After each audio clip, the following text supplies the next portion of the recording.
Republican Super-PAC linked to Senate Minority Leader Mitch McConnell has reserved $141 million in television advertising across 7 states.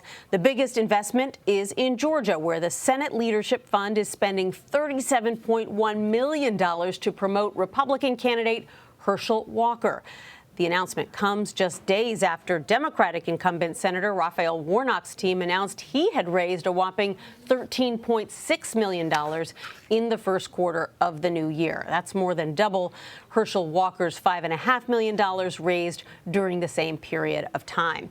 Joining us now for more on this is Tia Mitchell. She is Washington correspondent at the Atlanta Journal-Constitution. Tia, welcome. Thank you so much for speaking with us today. Thanks for having me. Sure thing. So Senator Warnock's fundraising totals are pretty hefty. He's got $13.6 million in the first quarter, $25.6 million on hand. Where is all that money coming from?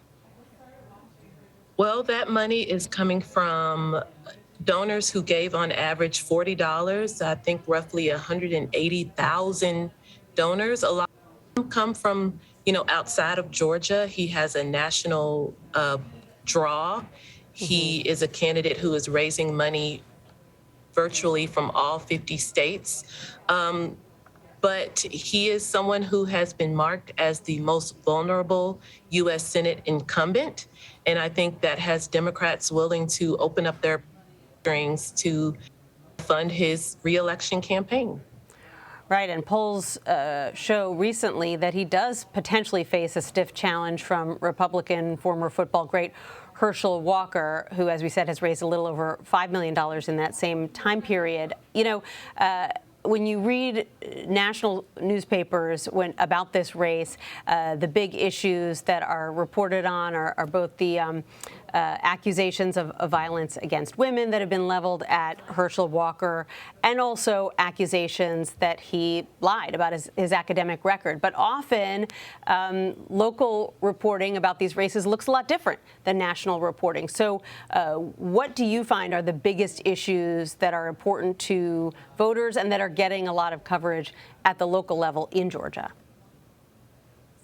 I think in Georgia, particularly among Republicans, there's a lot of support for Herschel Walker because he is considered, the front runner for the Republican nomination.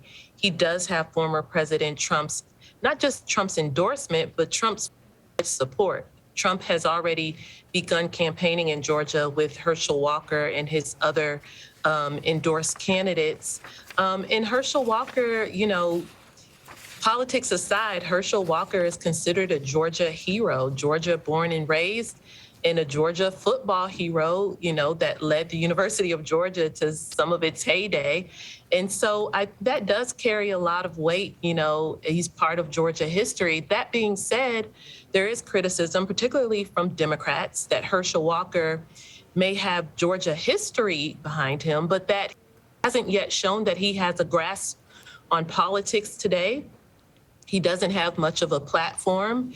And when you ask him to drill down on those things he supports, that he isn't able to give much substance. And that could be problematic. That's something his Republican challengers have said that, if we let her become the nominee, will he be able to stand up to an onslaught from Democrats during the election? And that is something that troubles Republicans. But for right now, it has not, it has not led to Herschel Walker being toppled as the front runner in the race, but it is a vulnerability for him that when it comes to policy, he appears to be reluctant to talk about specifics and perhaps may not be prepared to do so even when forced, in a debate or in forums that may be to come. Right, but he does have, as you point out, incredible name recognition in Georgia. You brought up former President Trump. There are still some bad feelings in Georgia among some state Republicans who feel that his involvement a couple of years ago led them to lose 2 Senate seats that were well within their grasp.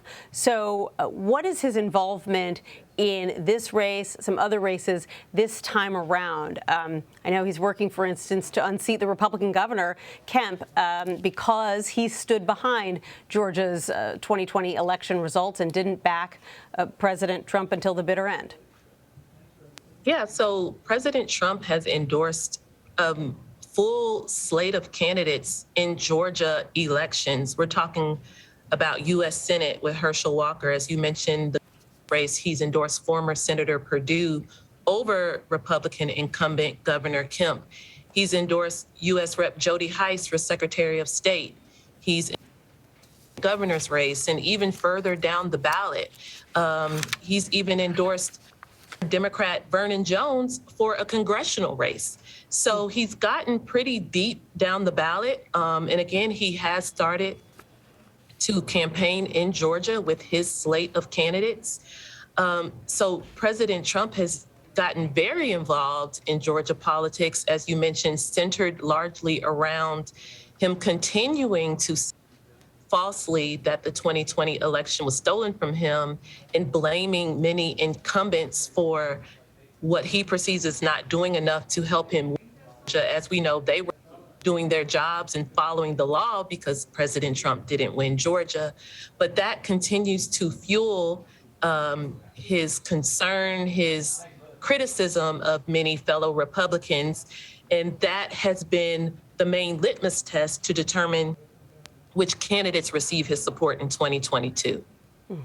Before I let you go, I want to get your take quickly on another major political figure in Georgia. That's the current and former gubernatorial candidate Stacey Abrams. She filed this lawsuit having to do with voter suppression. And in fact, Governor Kemp just gave a videotaped appearance in that proceeding.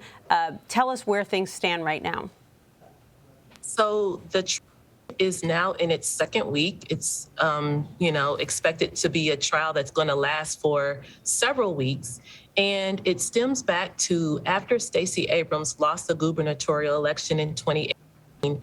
We know that she founded a political organization, Fair Fight filed a lawsuit just raising a lot of issues about the way Georgia elections are run, saying certain policies and procedures made it tougher, in particular for voters of color, to cast their ballot. So over the years, the lawsuit has changed, expanded. Certain parts of the lawsuit have been thrown out even, and it's evolved more so after the 2020 election. But right now, as the case stands, what Fair Fight is challenging is certain procedures, particularly when it comes to absentee ballots and what's required for an absentee ballot to be counted as far as matching the signature and whether certain rules and regulations were applied even among Georgia's counties. And so that is kind of what's at stake now. And we're watching the unfold. But Stacey Abrams and her allies say it's about making sure that Georgia's elections are fair for all.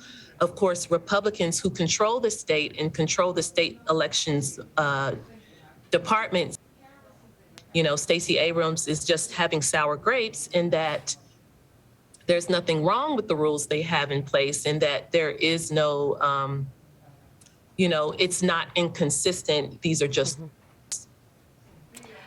Well, it's a closely watched lawsuit, and it's going to be a closely watched election in Georgia in November. So Tia Mitchell of the Atlanta Journal-Constitution, thank you so much. Thank you.